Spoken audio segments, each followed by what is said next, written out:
자, 모든 소설과 시를 이렇게 학습하면 되거든요. 자, 이 작품의 제목이 뭐죠?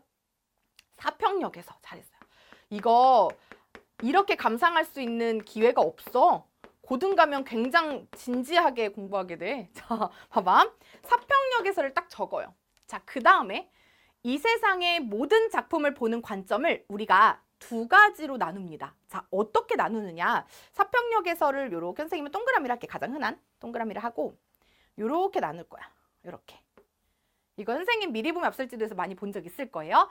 자, 이 작품을 볼 때에 우리가 가장 중점적으로 볼 수 있는 게 바로 잘 봐. 이거 봐. 내재적. 선생님 용어가 너무 어려워요. 그냥 봐두는 건데 뭐. 내재적. 자, 근데 내재적이라고 하면 우리 친구들 자꾸 제자를 어이자로 써. 그 내가 너무 궁금해서 너 왜 어이자로 쓰니 했더니 그냥 왠지 어이자일 것 같다며. 그치? 깜짝 놀랐지. 맞지? 이유. 왠지 이게 어이자일 것 같아. 근데 내재적입니다. 자, 그 다음에 그 반대는 뭘까? 올. 최소 배운 분. 자, 외재적. 자, 이렇게 생각을 하는 거예요.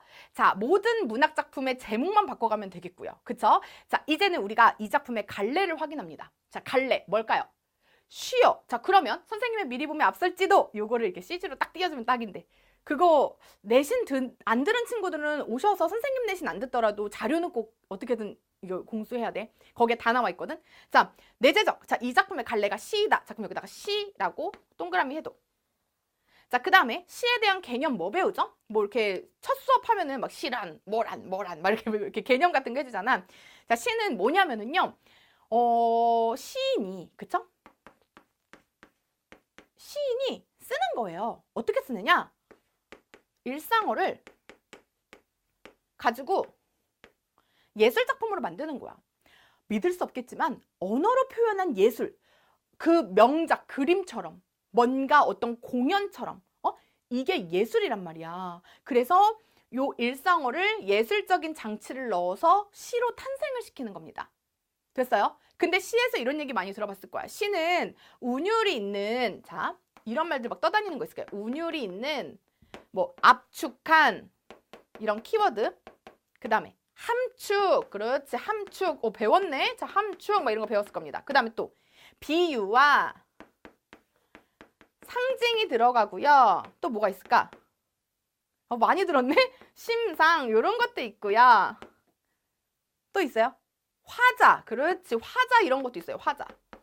나 얘기 안 했는데 왜 그렇지라고 하지? 나 원래 리액션 좋아. 아무 말도 안 해도 리액션 할 수 있어. 자, 일단은 얘네들이 떠다니는 겁니다. 자, 얘네들. 그 다음에 우리가 뭐 이 비유나 상징을 조금 다른 말로 학습 목표를 보시면 표현 방법이라는 게 나옵니다. 자, 이런 거 정리해 줄게요. 자, 이런 것들을 표현 방법이라고 얘기를 해요.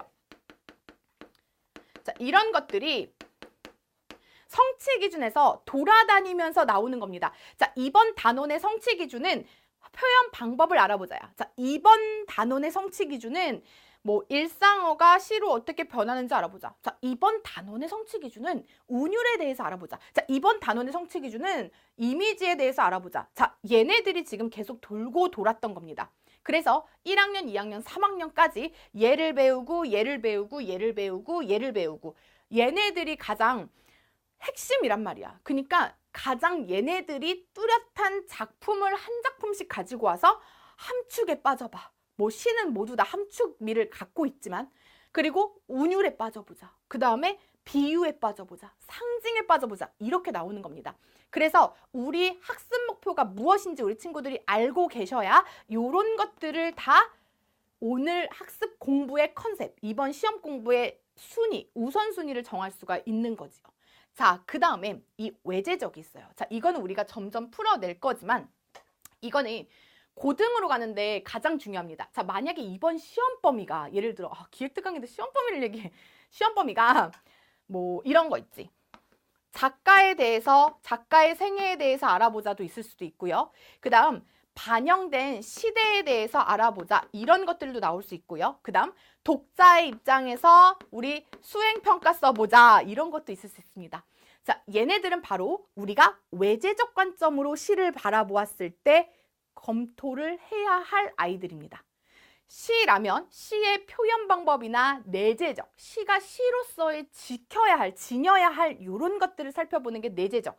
자, 그다음에 외재적 같은 경우에는 이 시를 탄생시킨 사람. 자, 선생님에 대해서 판단을 할 거야, 너희들이. 그러면 선생님 모습 보고 판단하겠죠? 그쵸? 겉모습을 본다거나 아니면 뭐 선생님이랑 깊이 있게 막 결혼을 할 것이야. 막 이러면은 끔찍해. 자, 결혼을 할 것이야 라고 하면 너희 부모님은 어떤 분이시니? 당연히 궁금할 수 있죠. 그 사람의 영향을 받을 테니까.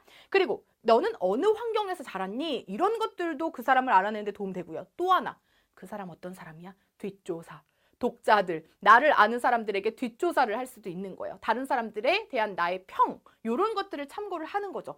자, 그것도 똑같아요. 이것도 사평역에서라는 작품을 내재적으로, 사평역에서라는 작품이 아니더라도 다른 작품이더라도 요거 보시고요. 자, 외재적, 작가에 대해서 알아봅니다. 그래서 곽재구 시인은 이런 시인이야 라는 것을 이야기하는 게 바로 외재적 관점의 작가.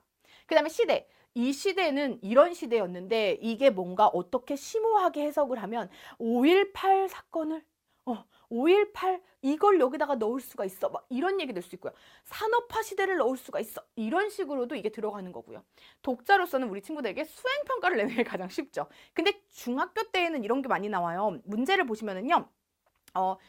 다음 독자들이 대화를 했다. 이 작품을 읽고 대화를 했다 하면서 작품을 읽고 독자들이 대화한 내용을 우리 친구들에게 이걸로 보여줍니다. 그래서 내용은 사실은 내용일치 문제로 내거든요. 근데 독자들이 이 작품을 읽고 감상을 했어 라는 식으로 우리 친구들에게 문제 유형 패턴을 따줘요. 그게 바로 이제 독자에 접근할 수 있는 거고요. 자, 그 다음 작가에 대한 설명이라거나 시대에 반영된 거라거나 이런 것들은 어떤 시를 배울 때 우리 친구들이 요게 바로 성취 기준이 아니야. 그리고 학교 선생님이나 학원 선생님이나 선생님이 찝어준 내용이 아니야 라고 하면 절대 공부 안 하더라고요. 근데 하셔야죠. 앞으로는 이 작가에 대한 작품들도 많이 보게 될 거고 점점. 어떤 작품을 봐도 우리 친구들이 검색을 할 수 있어야 되는데 뭔가 내가 딱 서칭이 돼야 돼. 이 작품? 난 이렇게 할 수 있어. 내가 앞으로 해야 되는데 외울 수 없잖아요. 그러면 내가 작가에 대한 관심, 그리고 이 작품에 어떤 시대가 반영되었는지 그 관심, 이런 것들을 우리 친구들이 공부를 하게 됩니다. 미리 보면 앞설지도 선생님 내신 자료에 보시면은요. 1학년 특강에도 선생님이 지도를 넣어두기는 했어. 선생님은 사실 1학년, 2학년 특강이라고 하지만 그 구분이 없어서 구분이 없어. 그냥 들으시면 돼요. 요거 표현론적, 근데 반영론적, 효용론적, 뭐 절대론적 이런 용어들도 넣어뒀어요. 그런 것들도 우리 친구들이 보시면 되겠습니다. 그래서 이렇게 내신을 공부할 때 시인에 대해서 자 화자는 어떨까? 이런 것들에 대해서도 한번 따져보시라 이런 이야기를 합니다.